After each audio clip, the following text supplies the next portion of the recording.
Hello, my name is Minji Kang from Cultural Corporation. Today, we will visit the prehistoric sites in Amsadong, Seoul, where you can meet the history and relics during the prehistoric period.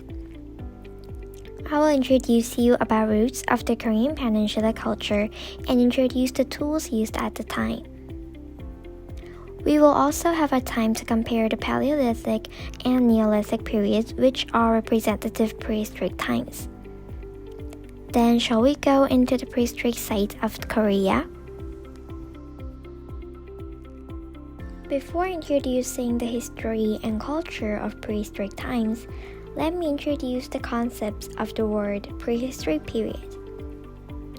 Prehistoric times are concepts contrary to historical times using letters.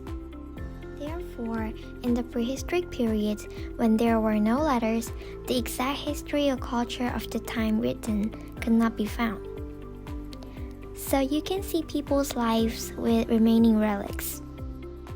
In general, the prehistoric period is understood as an era concept that encompasses the Paleolithic, Mesolithic, Neolithic, Bronze Age, and Early Iron Age.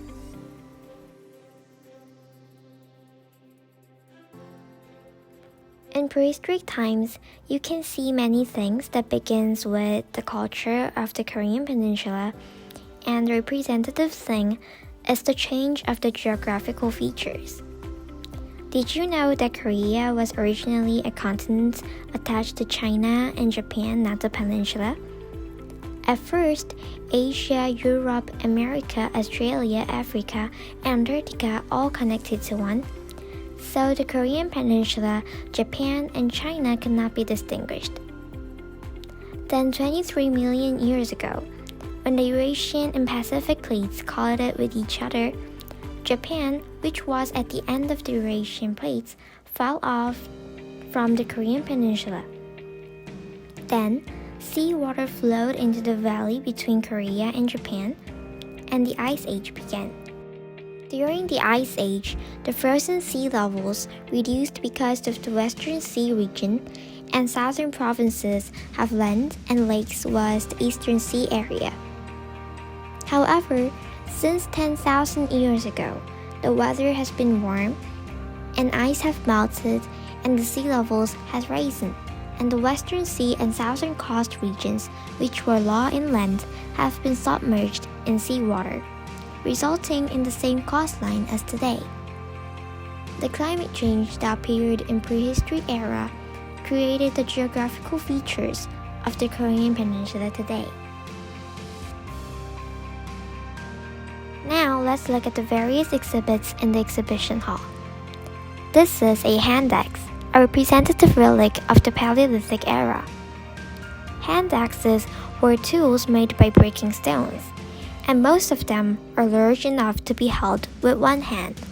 And you can see that they have sharp blades or sharp edges, making them different from ordinary axes.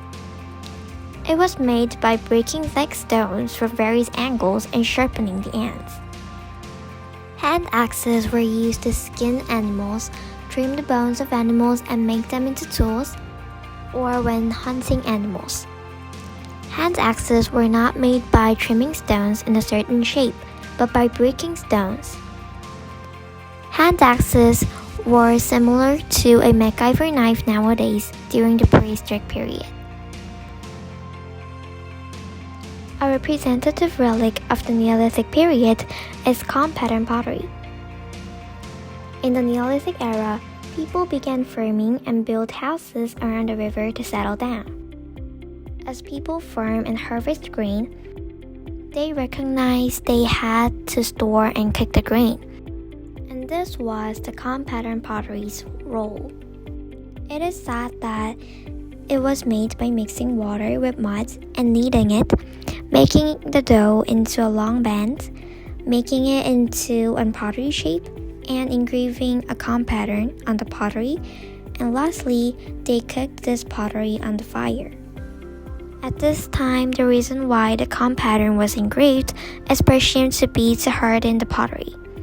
Since the technology for making the pottery was not developed during the Neolithic period, Patterns were engraved to prevent it from sticking well when making shapes by turning long bands made of mud, or to prevent cracking when baking the pottery on fire. There are also claims that different comb patterns were engraved to distinguish the use and owner of the pottery. If you look closely at the lower part of the comb pattern pottery, you can see that the end is not flat, but pointed, and the land around the river where people used to live was presumed to be buried in sand and used. Comb pattern pottery shows the culture of farming and cooking food and storing harvested grains from the Neolithic period.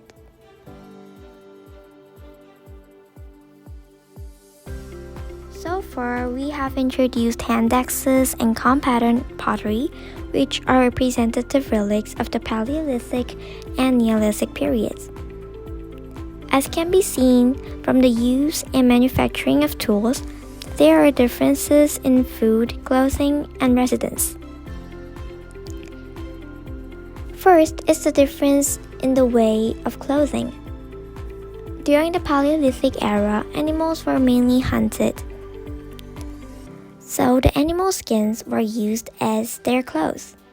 However, in the Neolithic era, due to the development of tools such as bone needles and needle wheels, we began to weave clothes with threads from plants. It is thought that these threads were extracted from a plant called sam and used. Second is the difference in diet. In the Paleolithic era, farming did not develop, so it is thought that they mainly picked fruits from trees or hunted animals. However, in the Neolithic period, as the farming began, and various farming tools were used to harvest, store, and cook grains to eat. These differences in diet also lead to differences in residential life. In the Paleolithic era, when people lived using nearby materials because they couldn't farm, they had to move to other places if they used all of the nearby materials to live. So they usually lived in a cave that was convenient to move around. However, during the Neolithic period, people built houses and lived together in one place while farming and living in settlements. Like this, there are very many kinds of differences between the Paleolithic and Neolithic period. Therefore, my explanation is over. Did you have an interesting time? Through this video, I hope you to be interested in the prehistoric period. Thank you.